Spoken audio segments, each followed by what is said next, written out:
সাল 1940।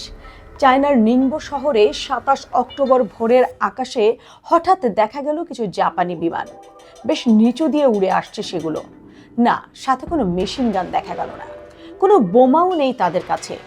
কিছুক্ষণ পর তারা নিচে গন্ডায় গন্ডায় বস্তা ফেলতে শুরু করলো। তার ভেতরে ছিল গম, ভুট্টা আর তুলা। আচ্ছা, তাহলে কি খাবার ফেলা হচ্ছে? কিন্তু না, 50-এর দশকের জাপানকে ঠিক অতটা দরদি মনে করার কোনো কারণ নেই। স্থানীয়রা বস্তা খুলে দেখলো গম কিংবা ভুট্টাগুলো মোটেও খাওয়ার উপযোগী ছিল না। তুলার যা অবস্থা ছিল তা তো মোটেই ব্যবহারের উপযোগী নয়। খাবারগুলোর মতো ওগুলোর ভেতর থেকেও ভো ভো করছিল মাছি। এই টাইমলাইনের আশেপাশে জাপানি বিমান থেকে এভাবে আরো কয়েকবার এভাবে চায়নায় পচা খাবারের বস্তা ফেলা হয়।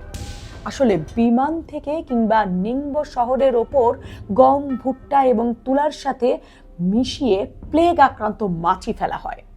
কয়েকদিনের মধ্যেই শহরে প্লেগ মহামারী আকারে ছড়িয়ে পড়ে এবং প্রায় 100 জনের মৃত্যু হয়, অর্থাৎ 100 জন আক্রান্ত হয়ে মারা যান।